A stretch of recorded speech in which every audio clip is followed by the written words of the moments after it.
दिनैनि बे रिजाल्टनि थाखाय आङो गिबियावनो जोंनि बाटासिपुर कलेजनि गासै फोरोंगिरि सार आरो गायसनगिरि सार बिथांमोनखौ गासैखौबो साबायखर बावनो सानदों।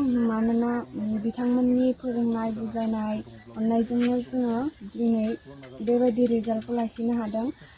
आसा खालामदोंमोन बिनिख्रुइ साबसिन लाखिबावनो हागोन होननानै, नाथाय बेसिबांल' जाबाय।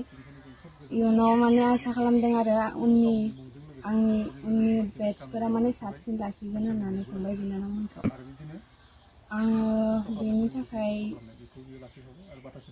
बिदिनो सानसेयाव 8 घन्टा बेबायदि फरायदोंमोन आरो बांद्राय आं हराव फरायाखै, सानावनो फरायदों। माने बे समाव क्लासाबो एसे बन्द' जादोंमोन नालाय बेखायनो। माबायदि थांलाय फैलाय खालामो? दायो आङो साइकेलजोंनो थांलाय फैलाय खालामो। गासै 10-11 किल'मिटारसो जायो आरो। आङो इंलिस साबजेक्टआव मेजर लानानै फरायनो सानदों।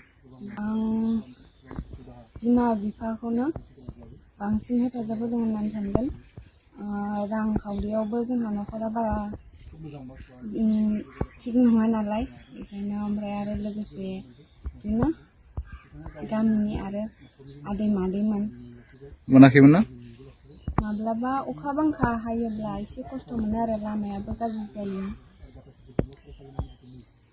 रिजाल्टआव इसोरनि अननायाव आं मोजाङानो मोनबाय। मा खालामनो, न'खराबो अबस्था गैया। थेवब्लाबो जेने थेने गावनि गोसो होनायजों लोगोसे फरायनो हानायजों एसे गोजोननाय मोनबाय आंबो। सारमोननिसिमबो साबायखर होनाय थाबाय आरो। दा जोङो बिदिनो एसे दुखु खस्थ' खालामनानैब्लाबो नाजानायनि गेजेरजों बेफोरबायदि फोरोंनो हानाय जाहैदों आरो। एसे बायदिसिना थाखा फैसानि अभाबबाबो जोङो बायदिसिना एसे एनै बेफार बिजनेस खालामनानै दिरुननानैबाबो फरायनायनि बेलायाव बिसोरखौ जाफुंसारथों होननानै बिसोरनि गोसोखौ फुरा खालामदों आरो सारमोन। बुंगोन नामा? बेयावथ'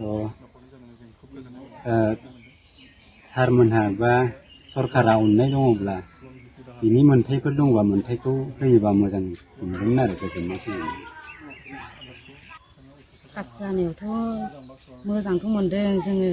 ओमफ्राय दा थाखा फैसानि बेलायाव थाखा फैसायाबो हाया। बेनिफ्राय दा मा राहा लानाय जागोन बेखौ दा साननानै मोनाखै आरो जोङो। मानसि दं जोंहा दा साबा। जोंनियाथ' आरो बे खेथियग नालाय, आरो खेथि मावनानै मालाबा हाजिरा मावो, मालाबा बिदिनो हाबिं बायदिसिना होहैयो। बिदिनो खस्थ' खालामनानै फिसाफोरखौ माने फोरोंदों आरो, खस्थ' खालामनानैबाबो। बिमा बिफाया जाम्बा जाम्बि होननानै फिसाफ्रा गोरों गोरा जाथों होननानै जोङो नाजादों आरो।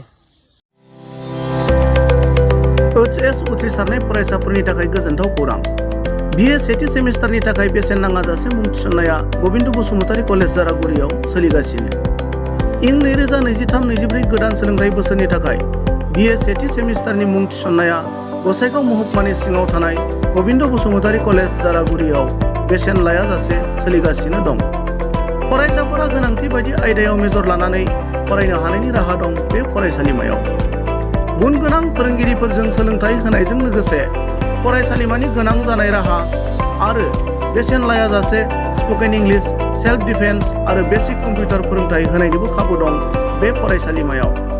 बेसेन नाङाजासे मुं थिसननो थाखाय 97-66-80878 एबा 700-2271-929 आरो 700-2131-754 जानबुं नम्बराव खौरां लाहरनो हागोन।